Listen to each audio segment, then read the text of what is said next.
গুলিটা থামানোর চেষ্টা করা হয়। আমরা আমাদের সন্তানদের রক্ষা করার জন্য এসেছি, কারো বাপের প্রয়োজনে আমরা এখানে আসিনি।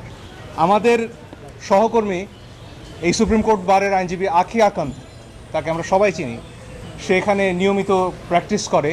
তার স্বামীর কথা সে পরিচয় দিচ্ছিল যে একদিনও গলা উঁচু করে তিনি কথা বলেননি।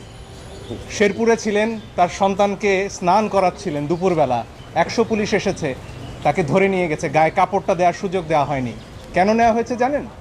কারণ সেই আখির স্বামীর ভাই নাকি বিএনপি করেন, এবং আজকে একই কার্ড খেলা হচ্ছে যে আমার বাবা কি করলেন সেজন্য আমি দায়ী। সারা আপা, তার বাবা ডক্টর কামাল হোসেন, হ্যাঁ, তাকে নিয়েও আজকে প্রশ্ন উঠছে, এবং আমরা নাকি বিশেষ উদ্দেশ্য চরিতার্থ করতে এখানে এসেছি। লিপি আপা আরও ভালো বলবেন। সেদিন সকাল 9:15 যেদিন কালকে আমরা তো এই পিটিশন দায়ের করলাম, লিপি আপা বললেন যে বাচ্চারা তো ডাক দিয়েছে রাস্তায় নামার, এদেরকে তো আবার গুলি করবে, আমরা কি কিছু করতে পারি না? এই একটা প্রশ্ন থেকে একজন আইনজীবী হিসেবে দায়বদ্ধতা থেকে আমরা এসেছি। আধা ঘন্টার মধ্যে পিটিশন ড্রাফট করে আমরা বলেছি যেভাবে পারে যে পারে যেন এই গুলিটা থামানোর চেষ্টা করা হয়। আমরা আমাদের সন্তানদের রক্ষা করার জন্য এসেছি, কারো বাপের প্রয়োজনে আমরা এখানে আসিনি।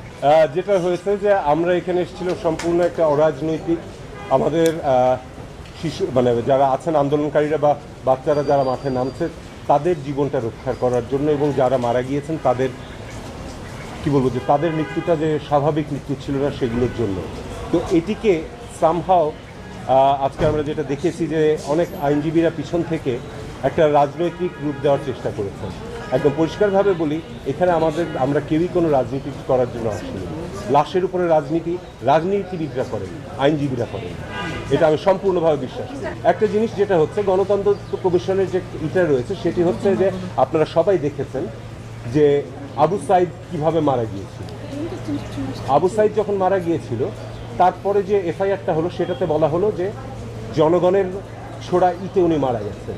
এর ফলে আমাদের নাগরিক সমাজের মধ্যে একটি অনাস্থা তৈরি হয়েছে যে এই তদন্তটা ঠিক হবে কি। আপনারা দেখছিলেন ট্রেন্ডিং টুডে বিডি। চ্যানেলটি ভালো লাগলে সাবস্ক্রাইব করুন। ধন্যবাদ।